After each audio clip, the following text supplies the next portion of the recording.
Today's video is all about Imaginary Authors. Imaginary Authors is a Portland, Oregon indie niche perfume house, and this is my top 10 Imaginary Authors fragrances. You're also going to have a chance at winning one of 3 short story collections of Imaginary Authors fragrances. There's a total of 8 samples in the kit. 3 winners, USA giveaway, all coming right up.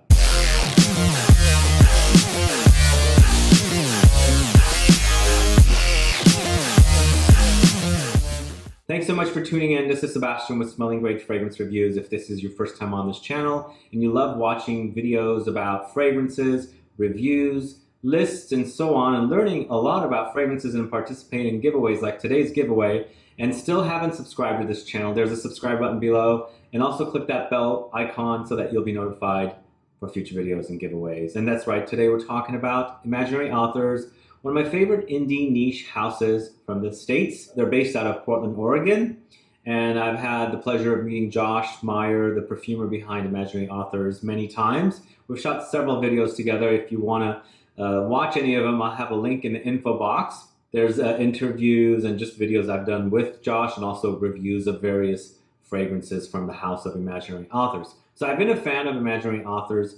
And going back to 2013 was the very first time I sampled Imaginary Authors. Maybe 2014, but I think it was 2013. The way I'm going to do this video is just discuss several of the fragrances that are not on the list, then get on with the list. But the very first fragrance I bought from Imaginary Authors is Bull's Blood, this one right here. So this is an animalic leather fragrance with some rose. It's quite beastly. It's very leathery, but also very animalic. I've heard people not enjoy the fragrance, but I quite like it. And this was the very first one I bought, as I said. If you like animalic fragrances with rose and leather, this is probably the one for you. So check this one out. Unfortunately, it didn't make the top 10, but I still do love it and wear it occasionally when I'm in the mood to wear something a little rough around the edges and a little more animalic and unique that way. So Bull's Blood. Another one that didn't make the list is Falling Into the Sea. Now this one is very fruity and almost aquatic, very tropical with flowers. It's very uplifting, it's very happy, but again, as I said, fruity, so those kind of notes kind of come off very happy to begin with. But Falling Into the Sea is perfect summer fragrance, especially with all the notes in it like the bergamot, grapefruit, the lychee fruit, the tropical flowers. There's also the sand note and lemon note. So if you like that sort of thing, definitely check out Falling Into the Sea as well. Unfortunately, it didn't make the list, but it's definitely a great one. Another one that didn't make the list is Violet Disguise, this one right here. Now this one I believe has been discontinued. So unfortunately, if you're interested in it or like it, do rush out and get it if there are still available bottles, but I'm not really sure if it definitely is discontinued. But I really like this one, but I think the name might be a little different than what you might expect for the fragrance. I think even though there's violet in here, I think it's more about plum, and it's definitely fruity.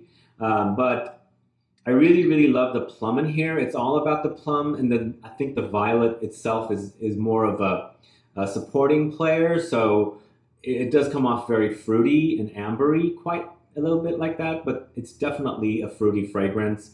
And it's very happy and uplifting. Not as happy and uplifting or bright as Falling Into the Sea, as plum is a little darker than, the fruits in the Falling Into the Sea. But I quite enjoy this one, so check this one out. It's an underrated one, and it's a really good one. Violet Disguise. One that was recently discontinued as one of my favorite fragrances is Mosaic.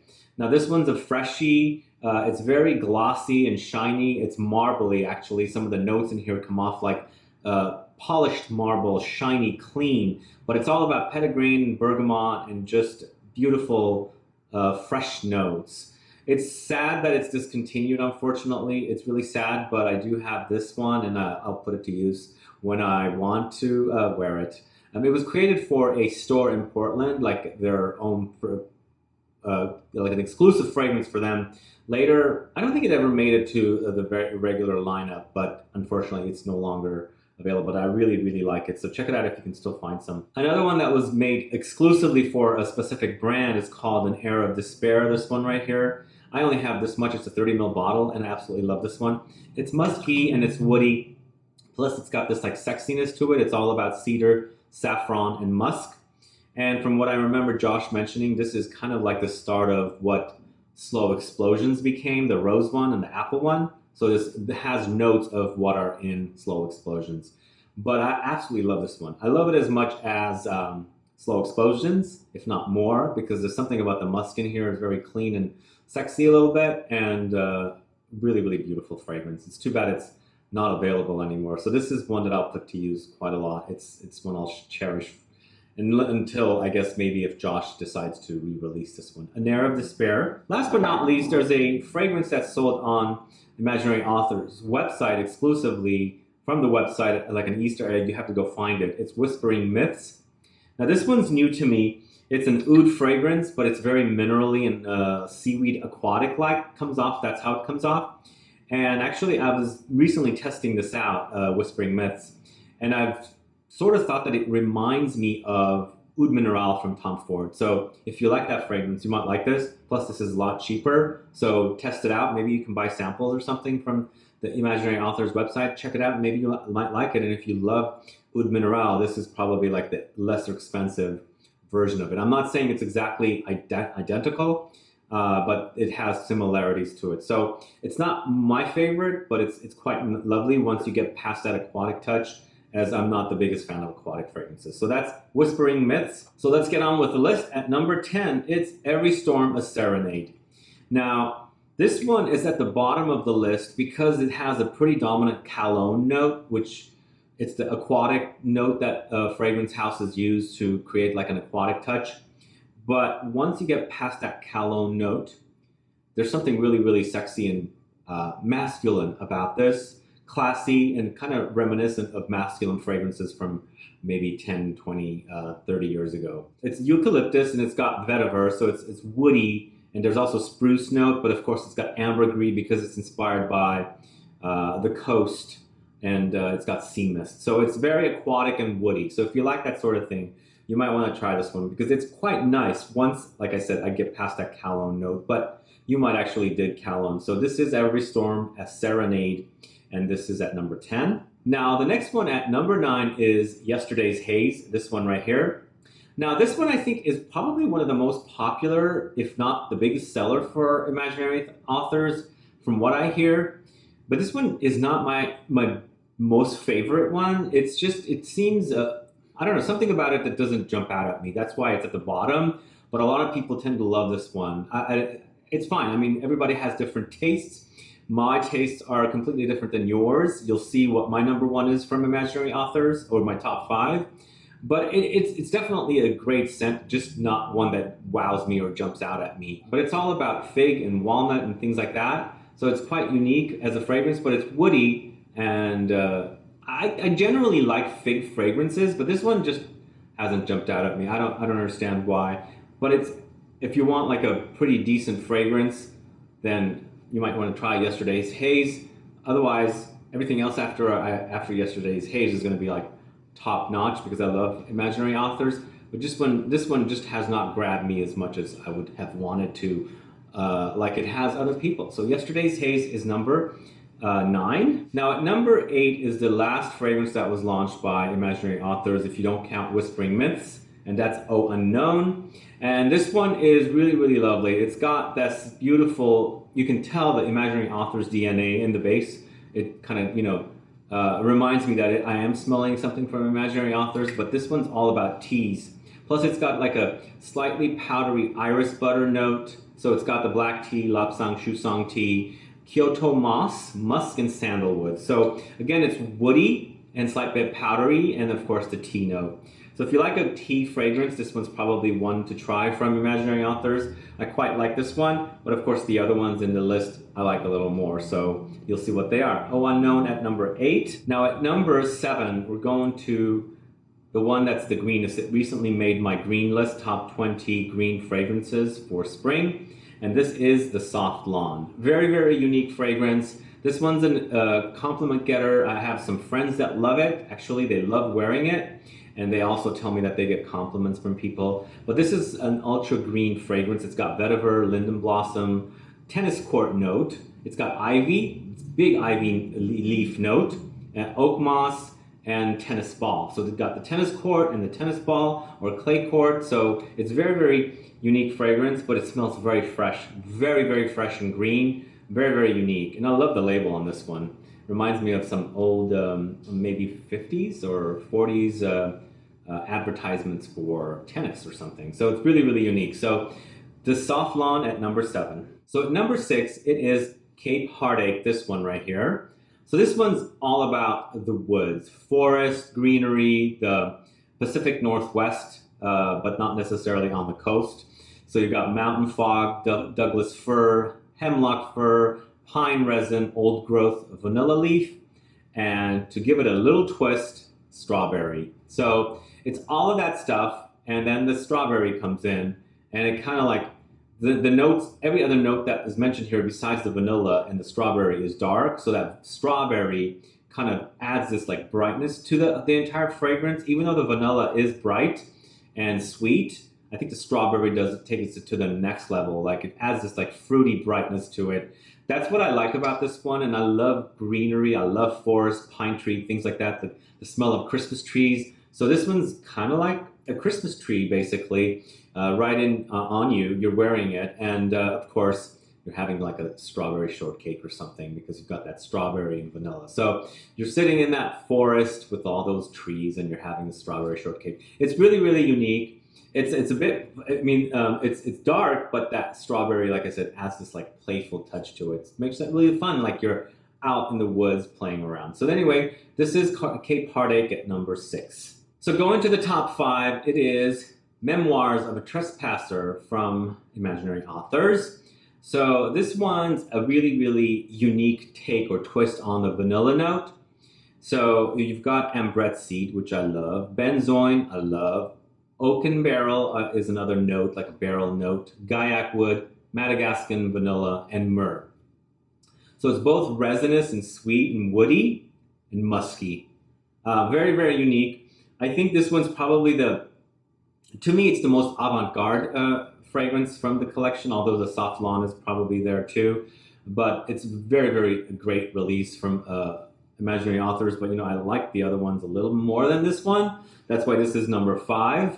But I love a good vanilla fragrance. But this is not like your traditional ultra sweet, ultra sugar rottingly sweet kind of a vanilla. This is woody. This is dark. It's almost a savory vanilla. So it doesn't have too much sweetness, if that makes sense. So if you like your vanilla fragrances, but you don't want it to be overly sweet or tooth-rottingly sweet, this is the one for you. This is really lovely. Memoirs of a Trespasser at number 5. At number 4, it's one that was launched last year, and this is St. Julep, this one right here. I love this fragrance. That's why it's at number 4. Of course, the other 3 that I have on here are more favorites than this one, but this one's creeping up there. It's getting up there a lot, and I absolutely love it. So what I like about this one is the mint. It doesn't come off like toothpaste. It's got a little bit of a citrus fruitiness from the tangerine, and then you got this like sugar crystals. Like you can actually, when you smell the fragrance, you can actually hear that sugar crystals crackling, almost like sugar with the ice cubes. It's unique that way. It's just, maybe it's subconscious, but I experience that sugar and ice in there. But it's also got this booziness and from the bourbon, and then there's also magnolia note. But wonderful release. Absolute love for this one, and I love it in the summertime. Just really beautiful, sweet and citrusy and minty. Great combo. So it's inspired by a mint julep. That's why it's called St. Julep. So it's got the mint in there and everything. So a really lovely one. Check out St. Julep, and that's at number 4 from the Imaginary Authors. At number 3, we're going to one of my favorite fragrances that I've loved from this house for quite some time now, and it is the Cobra and the Canary. So this one's all about leather and also about lemons. Plus you've got tobacco blossom, hay, iris, and asphalt. Very unique leather fragrance. Very long-lasting leather fragrance. I guess the leather is a tad bit, very tad touch animalic, but gorgeous scent. Really awesome scent. That's why it's at number 3. But it used to be number 1. It's now down to 3 because, you know, Josh keeps releasing awesome fragrances. So you can't have many number ones, but a gorgeous scent, truly gorgeous scent. Like I said, number 4 is creeping up on number 3, so we'll see how much longer this will stay at number 3. But in the meantime, it is number 3. It's the Cobra and the Canary. At number 2, it is the fragrance that has lots of rose in it. Of course, it is also the fragrance that used to be this, An Air of Despair, and then became this, Slow Explosions.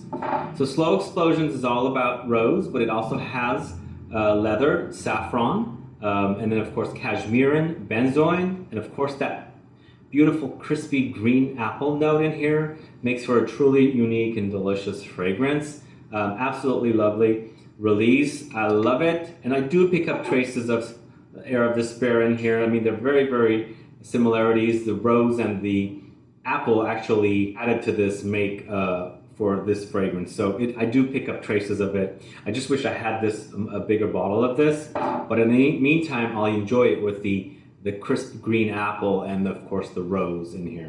Very, very lovely fragrance. It's number 2, and at one point it would have been number 1, but number 1 is beat out number 2, and number 1 I've had for a while and absolutely love that number 1, but in the meantime number 2 is Slow Explosions. And last but not least, number 1 is all about fire, and this is A City on Fire. Now this one came out quite a while ago. I think it came out in 2014 from what I remember. I don't remember the exact date, but I think it was 2014. And I went and met Josh in 2015 in Portland, Oregon. We shot a video of this. Maybe it could have come out in 2015. I can't remember exactly. But either way, somewhere around there this came out. But really, really an awesome release, City on Fire. It's all about fire. So there's burnt match note, clear wood, there's dark berry note, labdanum, prickly cedar, and nard oil. Now there's also something underlying clean about this one, like a slight soapiness. I don't know where that's coming from. Almost thinking or visualizing like black soap. Like, I don't know if you've ever seen black soap, but because this is so black, the label and the color of the juice is so dark, I'm visualizing a black soap because there's this underlying cleanliness about this, like soapiness, that I don't know where that's coming from. I have a feeling it's from the nard oil, spikenard, but I'm not sure. But either way, if you like a smoky, fiery fragrance, cozy also, this is the one, A City on Fire. It's absolutely amazing. Check it out. It works great in the winter time. And it's so great to wear. Absolute love for this one. So that's why it is at number 1. So City on Fire, number 1. And that is my list, guys. What do you think? If you had to do this list over yourself, how would you rearrange the list? Which would you put at number 1? Which would you move around? Let me know. Also, let me know if you're a fan of this house Imaginary Authors. And what are your favorite Imaginary Authors fragrances? Let me know so we can get a conversation started. And if you want to participate in the giveaway, there's 3 short story collection giveaway, USA giveaway. Must be a subscriber of this channel. Please subscribe. There's a subscribe link in the info box. If you're a subscriber, all you have to do is put down which of the Imaginary Authors fragrances is your favorite, and if you don't have any, which sounds the best to you. Put that down. Also, please put your state. Good luck with the giveaway. Guys, thanks so much for watching this video. Please like this video, please share it. Follow me on Facebook, Twitter, and Instagram, and I'll be back with more videos very soon. Have a good one. Goodbye.